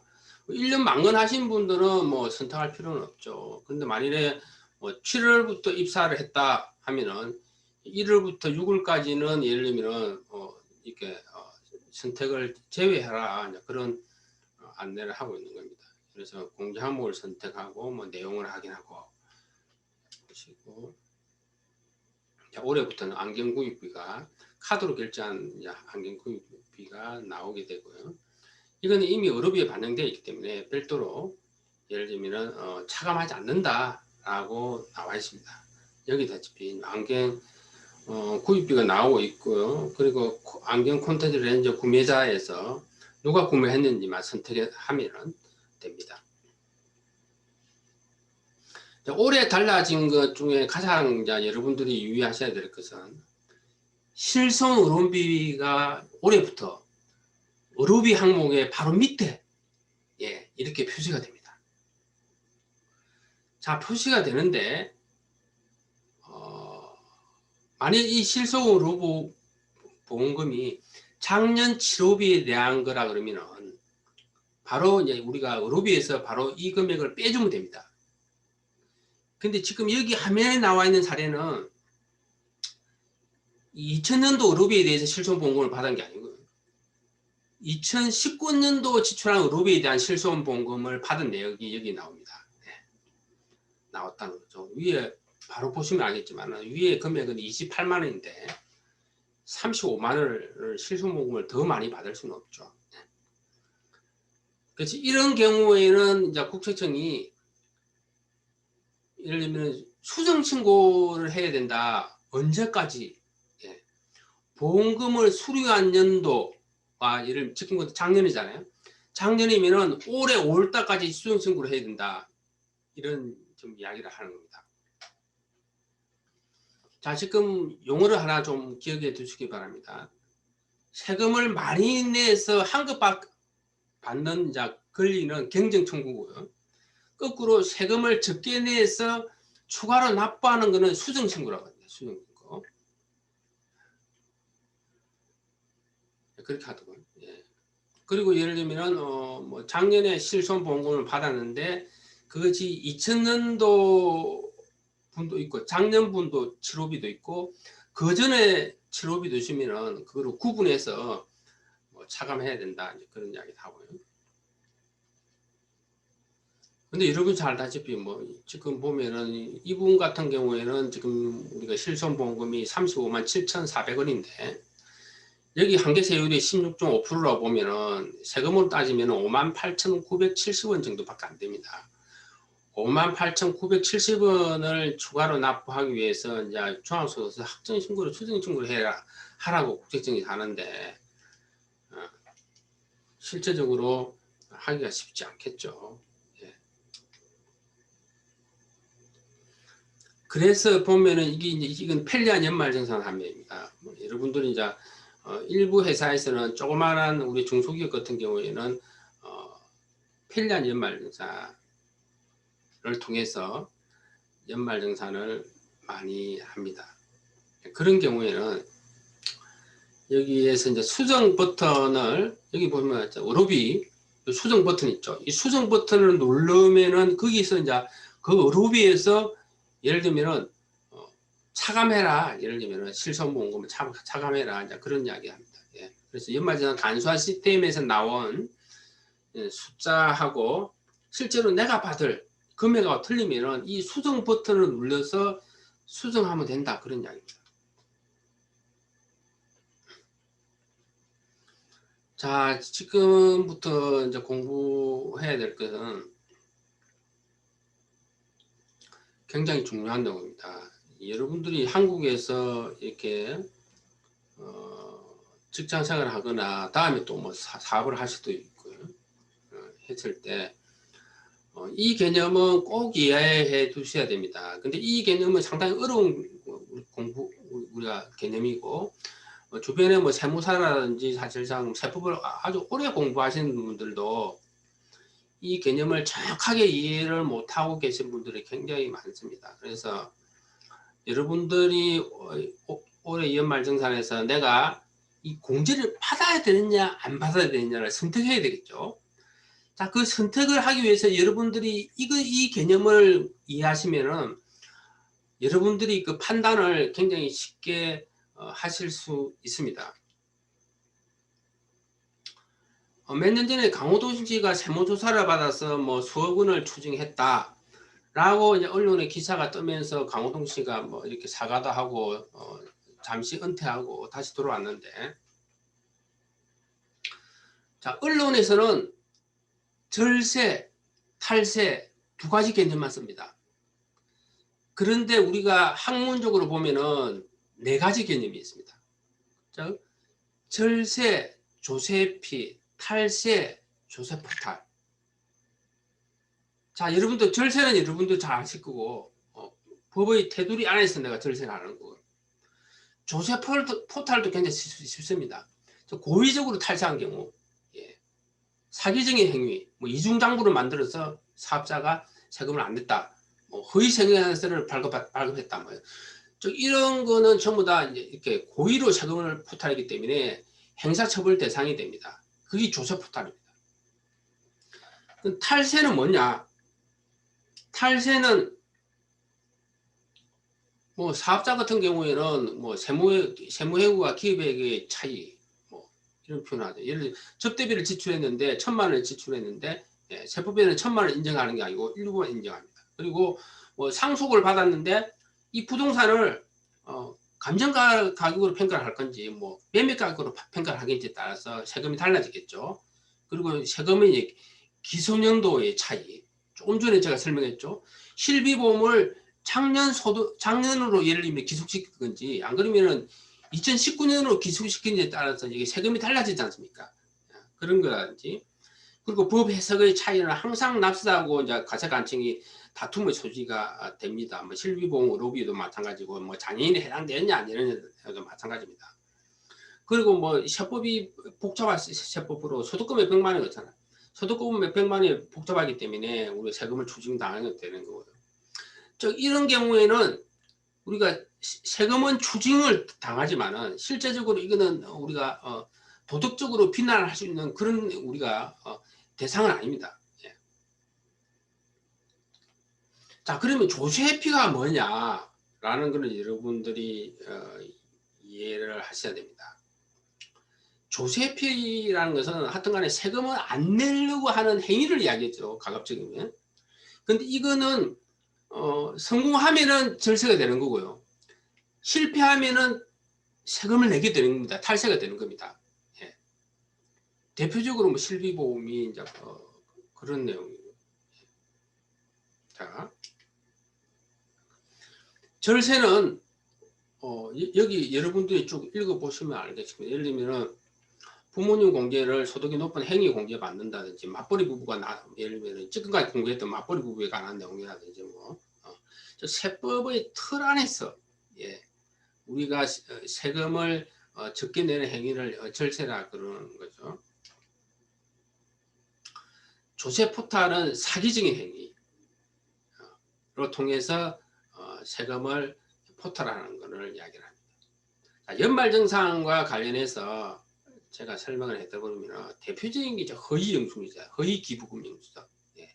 뭐 백주로 옛날 것도 오래전에는 뭐 백주를 받아가지고 자기가 써서 이제 공제를 받거나, 최근에는 예를 들면 두 번째 사례가 많죠. 100만 원을 기부하고 500만 원 끌어달라 해서 이제 공제받는 사람도 있고요. 제가 최근에 아는 사람을 통해서 이제 이렇게 상담을 해준 내용이 하나 있는데, 그러니까 그 사업소득자, 그러니까 최고 세율에 걸리는 사람 같죠. 자, 우리 최고 세율에 장사를 잘해서 아주 많은 우리가 소득을 올리는 최고 소득자 같은 경우에는 자기가 추가적으로 번 소득, 만약 1억을 우리가 소득을 더 올렸다 그러면은 절반을 국가에서 가져갑니다. 그래서 예를 들면 조세 제한이 굉장히 심하죠. 그래서 교회에다가 내가 1억 원을 당신한테 입금해 줄 테니까 1억 원 영수증을 발급해 주고, 그리고 2천만 원은 당신은 먹고 8천만 원을 나한테 돌리더라, 이렇게 제안을 했어요. 제안을 받아가지고 저한테 어떻게 하면 좋은지를 상담이 들어온 거가 있었는데, 그것이 이 조태포탈입니다. 그리고 뭐 예를 들면 동생이 현금으로 백화점에서 100만 원짜리를 예를 들면 상품을 사는데 내 예를 들면 현금 영수를 받는 경우도 사실 이거 허위 현금, 이거는 우리가 세법적으로 보면 조세포탈에 해당되는 거고요. 그리고 행제자매에 관한 공제도 된다 그랬죠. 자, 행제자매를 공제를 받으려면 처남처제 포함해서 주민등록에 같이 있어야 공제가 됩니다. 같이 있어야 공제가 되는데, 예를 들면 뭐 시골에서 따로 사는, 예를 들면 뭐 언니나 누나가 암투병 중인데 나이가 65세고 암투병 중인데 내가 의료비를 실질적으로 지금 지원해주고 있다, 이렇게 했을 때 이거를 예를 들면은 실질적으로 따로 사고 있는데 주민등록만 내 주소로 옮겨서 내가 예를 들면은 행제자매, 기본공제, 장애인공제, 의료비공제를 받을 수 있죠. 이것도 허위로 이제 주민등록 옮기는 거잖아요. 예. 그리고 자, 결혼 전에는 예를 들면 대학생인 동생 우리가 교육비공제를 내가 받았는데 내가 이제 등록금을 대줘가지고, 결혼 왜 받았냐면은 이거는 일시택에 해당되기 때문에. 일시택은 예를 들면 시골에서 동생하고 같이 살다가 내가 직장에 취직이 돼서 서울로 올라왔어요. 근데 계속 예를 들면 동생 뭐 대학교 등록금을 대주고 있고 이러면은 일시택에 해당돼서 같이 살지 않더라도 대학 등록금에 대해서 공제를 받을 수 있습니다.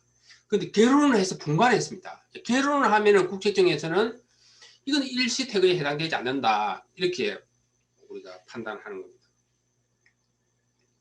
그래서 예를 들면 이분 같은 경우는 조금 기분 나쁘겠죠. 예. 결혼 전에는 해줬는데 결혼 후에는 똑같이 교육비를 지금 부담하고 있는데 왜 안 해주냐, 이렇게 불만이 있을 수 있습니다. 예. 그래서 일시태그 동거가정사업을 회사에 제출해서 동시행 교육비 공제를 받았다, 뭐 이런 이야기입니다.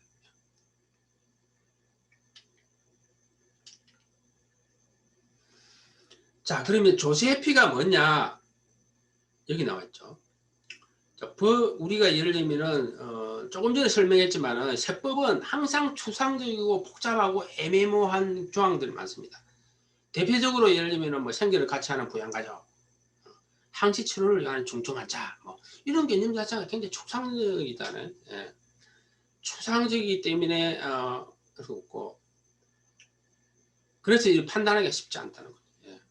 그러면 예를 들면은 과세관청하고 이제 다툼이 생길 수 있는 거죠. 다툼이 생기는데 납세자는 당연히 세금을 뭐 적게 내는 방향으로 의사결정을 할 수 있습니다.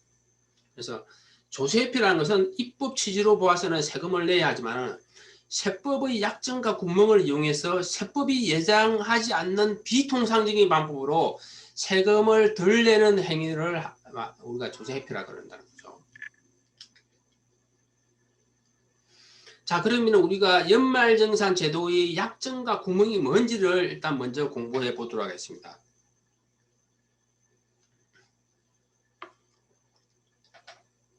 연말정산 제도는 이제 개인에 관한 세금을 회사에서 대신 예를 들면 계산을 해주는 거죠. 그래서 뭔가 잘못되더라도 이렇게 개인한테 책임을 지기가 굉장히 어렵고, 그리고 사기적인 행위가 있더라도 아직 형사처벌된 사례는 거의 없는 것 같습니다. 그리고 실제적으로 일반적으로 세금을 우리가 가소신고했을 때는 가산세가 굉장히 무서운데 가산세도 굉장히 낮게 지금 운영을 하고 있고요. 그리고 하여튼 연말정산 할 때는 회사에서는 실질적인 요건을 예를 들면 확인할 수 없죠. 그리고 무엇보다도 연말정산을 하는 인원이 1900만 명인데 사실상 뭐 세무조사 하기도 힘들고요. 그리고 한다 그래도 실제적으로 세수 실적도 낮고 또 사업자하고 공평 문제로 정치적으로 이렇게 근로소득자를 대상으로 대규모로 우리가 부당공제에 대해서 세무조사를 한 적은 없습니다. 자, 그러면 국가 입장에서 예를 들면 연말정산의 장점이 뭔가? 어떻게 보면 근위적인 국가에 있어서의 장점을 이야기하는 겁니다. 일단 징수 비용이 적게 든다. 회사가 대신해 주니까 조세 저항이 적다. 예. 국민들이 세법에 대해 잘 모르게 된다. 잘 모르기 때문에 실제적으로 민주국가의 신분으로서 권리의식이 약해지는 거죠. 사실 이 소득세라는 것은 우리가 정체적으로 매우 중요한 겁니다. 현대 국가는 국민이 주인인 국가지 않습니까?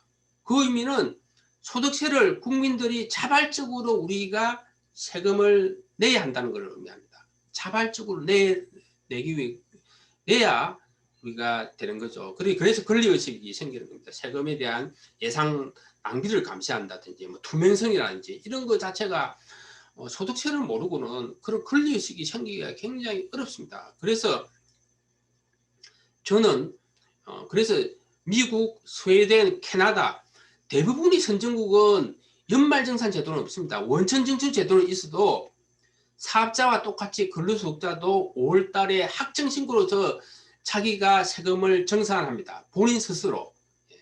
이제 한국도 다른 선진국 같이 연말정산 제도를 폐지할 때가 됐다 저는 그렇게 생각합니다.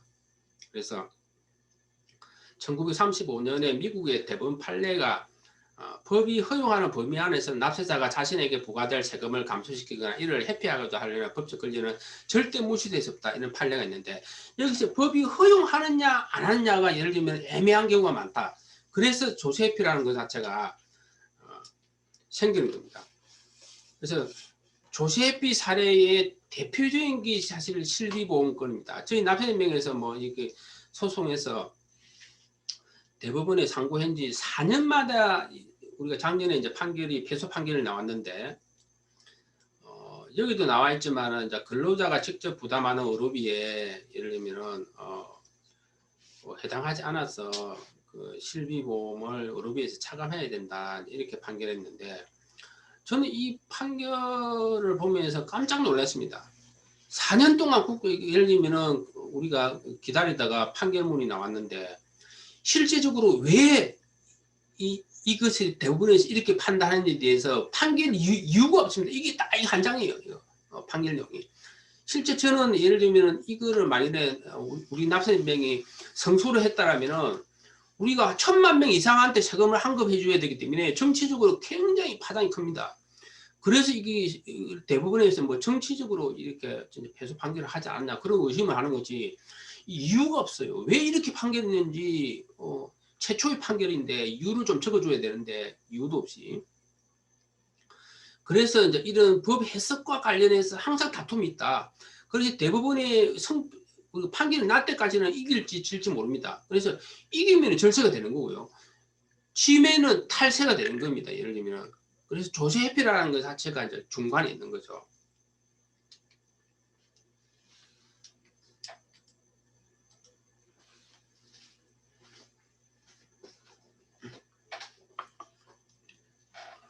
자, 지금부터 중요합니다. 올해 여러분들 이제 지금까지 이론을 제가 설명한 거예요. 지금부터는 이제 올해 연말정산 때 여러분들이 어떻게 해야 될지 이제 영향을 미치는 것을 이야기합니다. 그래서 우리가 조세회피 행위를 할 건지 사기적인 조세 포탈을 할 건지는 여러분들의 선택의 문제죠. 근데 여러분의 선택이 할 때 그 영향이 미치는 요소에 대해서 한번 설명해 보도록 하겠습니다. 첫째가 세법이 불합리한가? 소득금액 100만원 초과 부양가족 공제 안 된다. 소득이 예를 들면 100만원 넘어간다고 부양가족 공제 안 한다는 게 굉장히 불합리하죠. 실손보험금도 의료비 참가만원도 마찬가지죠. 내 돈 내고 예를 들면 보험가입해서 내가 보험금 탔는데 내가 부담한 거다 아니다고 이렇게 판단하는 것 자체가 좀 웃기는 거죠. 그리고 아까 제가 이야기했던 뭐 우리가 지출자가 공제해야 된다. 마찬가지고요. 소득이 없는 배우자 명의의 장기주택 전당 차입금 이상한 상한의 공제를 안 해주는 것도 참 불합리하다고 저는 생각을 합니다. 그래서 이 불합리한 세법 하에서는 우리가 성실을 납치하기가 쉽지 않죠. 그리고 세법이 불공평하냐? 예. 자, 여기에 이제 재밌는 사례가 있는데, 사실상 여기 이 내용을 보면 우리나라 세법이 얼마나 불공평한지를 여러분들이 알 수 있습니다. 자, 여기에서 국세청 전산에서 부당공제도로 자동 적발되는 항목이 딱 하나가 있죠. 예.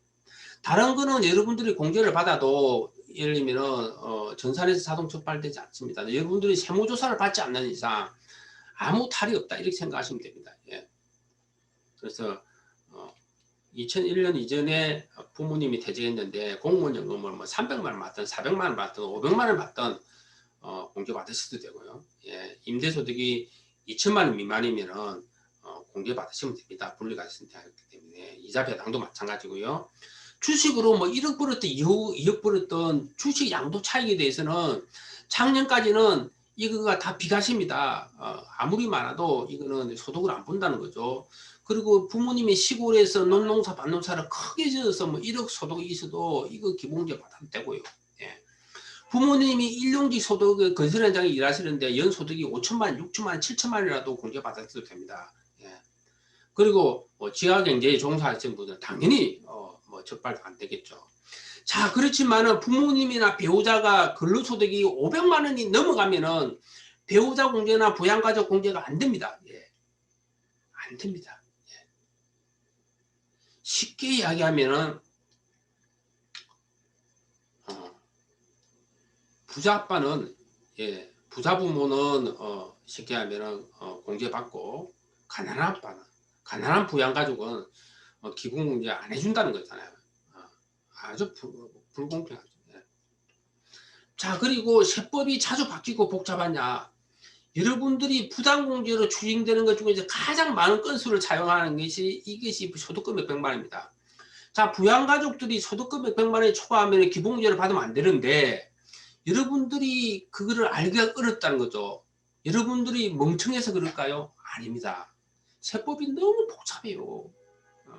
그래서 이 아버지가 배우자가 예, 자녀가 예, 소득금액이 100만 원이 넘어가는지가 너무 어렵습니다. 그래서 소득의 종류에 따라서 다 판정 기준이 틀립니다. 일단 뭐 부모님이 뭐 공공근로를 하셨다 그러면 일단 그거는 대부분이 일용직 소득이나 보시면 되고요. 그런 공제 받으시면 됩니다. 제가 여기 이미지로 떼어놨는데 이렇게 보시면 돼요. 지금 이제 급여를 받았어요. 보수를 받고 소득세 주민세 있지 않습니까? 예, 소득세가 있고 이제 지방소득세가 주민세인데 10%가 저 소득세가 예를 들면은 저 급여의 3%면은 사업소득자에 해당되고요. 8%면은 기타 소득자에 해당됩니다. 그리고 소득세가 제로다 하면은 대부분이 일용직 근로자입니다. 일용직 근로자는 일당으로 계산하는데 일당이 은간하고는 세금이 안 나옵니다.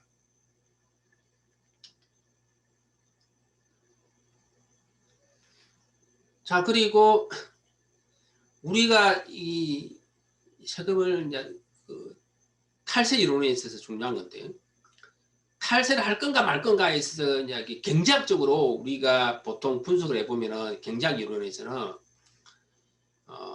탈세로 인한 이득하고 탈세로 인한 손실을 비교해서 이득이 크면은 예를 들면은 탈세를 한다. 그래서 탈세를 예방하기 위해서는 이 위험, 적발 가능성도 높이고 가산세도 높이고 행불도 높여야 된다. 이런 이론이 있습니다. 예. 그래서 실제적으로 만일에 1억을 내가 탈세를 했는데 적발 가능성이 71%고 가산세가 예를 들면은 40%다고 했을 때 예를 들면 이게 똔똔이 되는 거고 적발 가능성이 71%보다 낮아지면은 탈세를 하게 된다. 이런 이론이죠. 그래서 우리가 소득세를 일반적으로 사업하시는 분들이 가소신고했을 때는 신고 불소득세 가산세가 10%, 사기로 세금 적게 내면 40%, 그리고 납부 부정세 지연이자는 연 9.13%입니다. 그래서 만일에 부가가치적 기간 7년 뒤에 세무서 나와서 여러분들이 세금 추징당했다 그러면은 안내 세금이 1억이라 그러면은 가산세가 1억이 넘습니다. 예. 물론 또 뭐 벌금이나 행사처벌 우리가 또 있죠.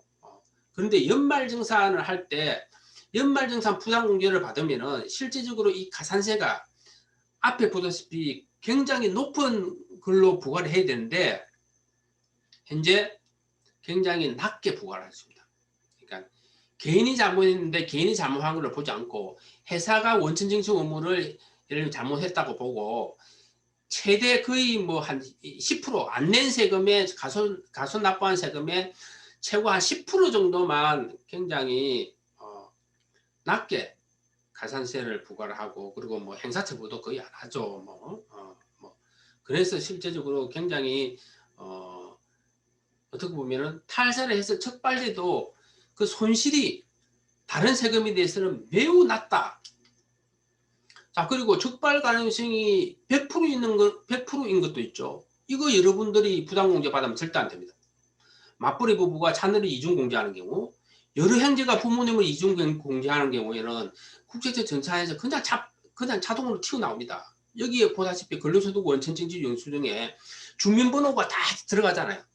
동일한 주민번호가 예를 들면 형님도 적고 나도 적고 하면은 두 사람이 그냥 국세청 컴퓨터에서 바로 튀어나오죠. 자, 이거는 감사원에서 이제 국세청을 감사하면서 지적한 사항입니다. 자, 월세세액공제는 원래 연봉 7천만 원 이하자만 해당되죠. 그런데 7천만 원 초과했는데 우리 공제받은 사람도 있고, 그리고 무주택자만 공제됐잖아요. 월세공제는. 예, 그리고 주택 많은 저축도 마찬가지고요. 예. 그런데 실제적으로 1주택 이상자들이 공제받은 경우도 있었다는 거죠. 그래서 보통 무주택자, 1주택자, 장기주택 대상 차입금 이자 사안의 공제는 1주택자가 공제가 되죠. 즉 주택 요건을 위배해서 공제를 받게 되면 이거는 국세청 컴퓨터에서 자동으로 적발됩니다. 왜? 국세청 컴퓨터 안에는 그러니까 우리나라 부동산 보유 현황이 다 들어있다는 거죠. 예, 다 들어있어요. 그래서 국세청에서 발표한 이제 부당공제 유행이 쭉 이렇게 보도자료에 나와 있는 내용을 제가 옮겨놨습니다. 한번 읽어보시면 됩니다. 자, 그리고 적발 가능성이 예를 들면 공제받아도 적발 가능성이 낮은 거를 제가 한번 포기를 해놨습니다. 자, 실질적으로 부양해야 부모님 공제를 받았는데 이제 부양하지 않는 경우, 그리고 뭐 조부모도 마찬가지고요. 아까 지출자 공제도 마찬가지고 국세청 지출자 공제 받아라는 것을 유의하거나, 그리고 만일에 뭐 시력 보정 기능이 없는 콘텐츠 렌즈나 선글라스를 카드로 결제하면은 간소화 시스템이 뜹니다. 근데 이게 여러 배 제외해야 되겠죠. 제외 안 했어요. 그런 경우에도 사실상 국제적 컴퓨터에서 적발이 될 수가 없겠죠. 그리고 뭐 카드를 내가 내 개인 카드로 썼는데 이게 법인 비용으로 처리됐다 그러면은 제외해야 되는데 제외하지 않는 경우라든지, 뭐 따로 사는 행정 자문의 주소를 허위로 인정한 경우라든지, 이런 경우에는 실제적으로 국제적 컴퓨터에서 뭐 적발할 수 있는 방법이 없겠죠. 자, 여기 나와다시피 특히 이제 부모님 우리가 공제와 관련해서 소득 요건, 나이 요건을 충족해야 되고 즉 생계 요건도 우리가 충족해야 됩니다. 법상은, 요건의 사상은. 자, 그렇지만은 이 생계 요건이라는 것이 이제 부모님하고 따로 거주할 때 부모님이 독립적인 생계 능력이 없어서 내가 생활비를 보태주는 경우가 이 생계 요건 충족됩니다. 예. 그런데 이거는 실제 연말정산에서는 실제적으로 회사 직원, 회사 연말정산 담당자가 내가 부모님 생활비를 보태주는지, 뭐 부모님이 생계 능력이 있는지 어떻게 알겠습니까? 그래서 실질적으로 이거는 고려하지 못한다, 그런 이야기를 하는 겁니다.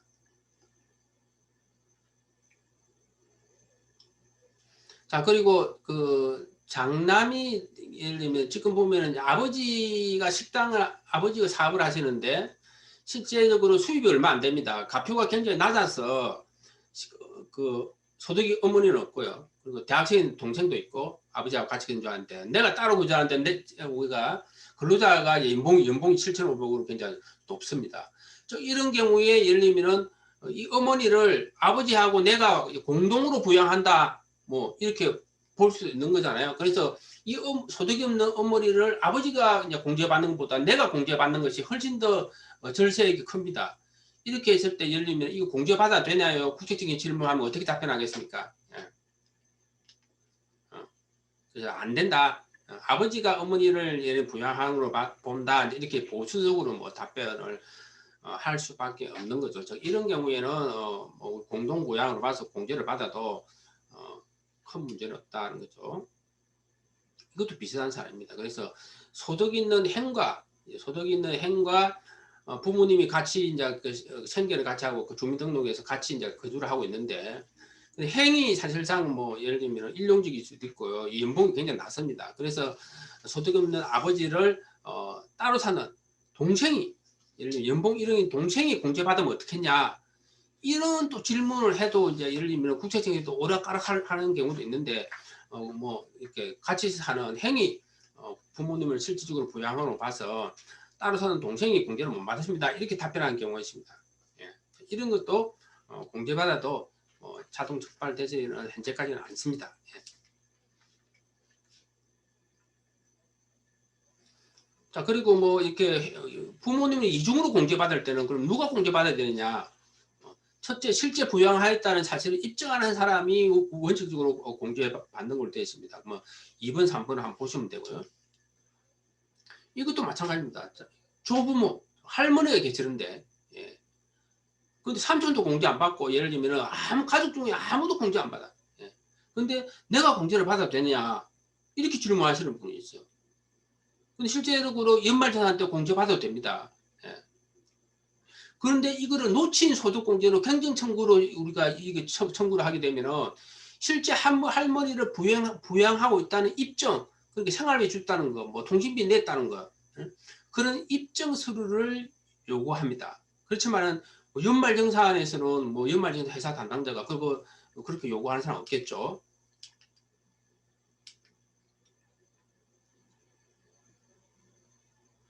자, 부모님 의료비를 장남, 남동생, 여동생이 200만 원, 200만 원씩 예를 들면 부담을 했습니다. 근데 이 의료비를 어떻게 공개를 해야 될까요? 첫째 방법이 일단 장남이 지금 부모님 기본공제를 받고 있어요. 그래서 장남이 예를 들면 연말정산 간소화 시스템에서 부모님 이제 그 정부 활용 동의를 했다고 보면은 거기에 600만 원이 장남 의료비로 나오게 돼 있어요. 부모님 의료비가. 600만 원 공제하는 방식이 있고, 그리고 실제 200만 원, 200만 원 실제 부담한 거로 공제받는 방식이 있고, 근데 국세청 유권해석은 3번입니다. 그래서 기본 공제 받는 예를 들면 장남이 자기가 지출한 것만 200만 원 받으라는 거죠. 예. 그것이 법대로 유권 해석입니다. 예. 그리고 네 번째는 사실상은 장남이 600만 원 다 받고 남동생은 자기들이 부담한 것만 받는 방식이죠. 예. 이런 경우에는 사실 뭐 1번을 하더라도 뭐 이거는 전혀 제가 봐서는 뭐 국세청에서 누가 부담했는지 국세청 컴퓨터는 모르지 않습니까? 큰 문제 없다 그런 이야기입니다. 하여튼 신입직원 같은 경우 작년에 예를 들면 7월달 입사를 했다 그러면은 그 근로기간에만 공제되는 만약에 신용카드 공제는 7월부터 입사를 했으면은 7월부터 12월까지 신용카드 사용하면 공제되는 거고 1월부터 6월까지 예를 들면은 신용카드 쓴 거는 공제를 받으면 안 됩니다. 근데 연말정산 간소화되면서 그 체크를 안 풀었어요. 월을 제외 안 하고 그냥 다 받아버렸어요. 예. 이런 경우에는 뭐 자동 적발되느냐 물어보시는 분은 있는데 현재까지는 별로 그런 사례가 없는데 뭐 그건 국제적 컴퓨터에서 마음만 먹으면 그런 적발을 할 수는 있겠죠. 근데 현실적으로 보면은 가능성은 그렇게 크지 않다 이렇게 보면 되겠습니다. 앞부분에 실비보험을 제가 이렇게 예를 들었지만은 그러니까 성실납세 법대로 하는 것이 이제 기회비용이 많거나 어려운 경우에는 납세자가 그걸 할 수가 없는 거죠. 예. 국세청에서 이 뭐 실손 의료보험 보험금을 예를 들면은 수정 신고하라고 했는데 솔직한 이야기로 뭐 추징책이 한 5만 원 정도밖에 안 되는데 그 5만 원 때문에 내가 5월달에 그 많은 기회비용을 뭐 부담하면서 종수세 신고를 수정 신고를 하기는 쉽지 않습니다. 예. 자 그리고 적발 가능성이 상대적으로 높은 게 있습니다. 이거 주의하셔야 되죠. 예, 기부금입니다. 자 기부금은 세법에 매년 표본 조사를 해서 우리가 이 허위를 우리가 그 이제 적발하라고 세법 자체에 돼 있어요. 그래서 지금 매년 어떻게 표본 조사를 현재 하고 있느냐고 설명을 드리면 실제적으로 그 세공제 기부금 세공제 금액이 100만 원 이상인 경우 100만 원 이상 자 중에서 0.5%를 표본 조사를 지금 하고 있습니다. 예. 그리고 기부금 세공제가 100만 원이 나오려면 기부액이 한 666만 원 정도 돼야 됩니다. 그리고 실제로 이 사람들이 표본으로 검사를 해보니까 조사를 해보니까 29% 정도가 허위다고 부당공제로 적발된 거예요. 12,000명 정도가. 굉장히 높죠. 예. 자, 기부금 세액공제가 100만 원 이상 세액공제 받은 사람을 표본 조사를 했는데 29%가 부당공제로 적발됐어요. 예. 그래서 우리가 사실 뭐 조세 회피를 할 건지 탈세를 할 건지 조세 포탈을 할 건지 에서 중요한 것은 상황이 중요합니다. 예. 사업이 잘 뭐 안 되고 부도 위기에 있으면은 진짜 뭐 탈세 심리가 올라가는 거죠. 특히 올해 같은 경우에 이 코로나 위기에 많은 가정들이 경제적으로 어려운데 이런 경제적으로 어려운 상황에서는 평상시보다는 훨씬 더 조세 회피 심리가 올라간다고 보면 됩니다. 자 그리고 우리가 왜 법을 지킬까요? 자 지금까지는 우리가 경제적으로만 봤잖아요. 예. 자 탈세를 했을 때 이득하고 손실을 경제적으로 이성적으로 비교해서 예를 들면은 탈세 이익이 높으면은 탈세를 한다 이런 경제학적인 이론을 했는데 실제로 우리가 연구를 해보니까 그러니까 우리가 적발 가능성이 전혀 없는데도 많은 사람들이 세금을 잘 내고 있더라는 거죠. 왜? 이것 때문에 세금을 잘 내는 것이 도덕적으로 옳다라고 생각하는 사람들은 그것을 자기가 어겼을 때는 죄책감을 느끼게 됩니다. 죄책감을. 그리고 탈세가 해서 적발됐을 때 많은 사람들이 그 사이에 많은 집단들이 예를 들면 탈세를 하는 것은 나쁘다라고 생각하면 손가락질을 할 거잖아. 넌 나쁜 놈. 이 수치심이죠. 즉 죄책감이나 수치심을 피하기 위해서 사람들은 경제적으로 손실이 되더라도 법을 지키더라 라는 것이 최근에 많은 학자들의 연구입니다. 그래서 스웨덴의 설문조사가 얘기하는데 스웨덴에서는 나는 기회가 된다면 세금 신고에서 소득을 숨길 것이라는 비율이 매우 낮습니다. 예. 이 이야기가 조세 회피 심리가 매우 낮다는 거죠. 뭐 한국은 여러분들이 뭐 상상에 맡기겠습니다. 예. 그래서 정부 신뢰를 올려야 국민들이 조세 회피 심리가 낮아집니다. 한국은 수단과 방법을 가지지 않고 많은 사람들이 세금을 안 내려고 그런다는 거죠. 왜? 정부 신뢰가 낮기 때문에 내가 세금 내봤자 엉뚱한 놈이 자기 후주머니에 가버리고 나한테 돌아오는 것도 없고 이 사회 위해서 잘 쓰여지는 것도 아니고 지금 저희 납세연맹이 이거 뭐 특수활동도 폐지운동을 하고 있지만 우리가 낸 세금이 고위공직자들이 영수증도 없이 쓴다는 게 어디 말이 되냐고. 예. 그래서 우리가 세금을 적게 내는 것이 꼭 좋은 건 아닙니다. 전 세계적으로 우리가 설문조사를 해보면은 정부 신뢰가 높고 소득세 비중이 높은 나라들이 국민의 행복도가 높다, 이런 결과가 나오는 거죠. 그래서 우리가 하여튼 놓친 소득공제를 이제 환급받는 것은 제가 이거는 뭐 참고로 우리가 놓친 공제를 환급을 받을 수 있다, 지나 5년간을 해서 쭉 제가 설명, 여기도 이제 놓친 공제 환급은 결정세액을 한도로 환급을 받는다. 결정세액이 제로면 환급액이 한 푼도 없습니다. 예. 그리고 우리가 놓친 공제를 환급 받을 때 주의해야 할 거는, 이제 올해 처음으로 예를 들면 부모님 우리가 정보 제공 활용 동의를 한다 그러면은 여기 국세청 홈페이지에서 연도를 체크하는 데서 2015년도 이후를 꼭 체크해 주세요. 그러면은 올해 처음으로 정보 활용 동의를 한다 그래도 과거 5년간 놓친 의료비나 이런 것들이 한꺼번에 조회가 가능합니다. 예. 그래서 저희 납세연명의 연말정산 환급된 이거는 뭐 보시면 되겠습니다. 그리고 중도채취사, 작년에 퇴직해서 직장을 옮겼습니다. 그러면 전 직장의 근로소득 원천 영수증을 현 직장에 제출해야 되고요. 그리고 작년에 퇴직했는데 실업 중이야. 그러면 퇴직 시점에 예를 들면은 회사에서 연말정산을 하고, 그리고 놓친 공제는 올해 5월달에 학정청구나 경쟁청구 제도를 통해서 환급을 받으시면 됩니다. 다른 거는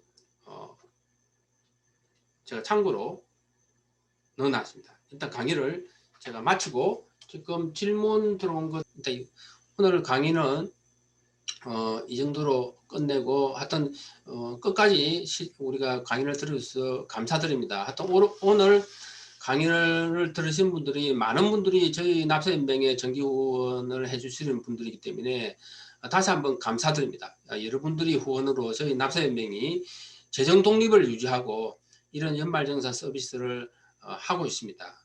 그래서 주변에도 여러분들이 우리 납세연맹을 많이 알려주시면 감사하겠습니다.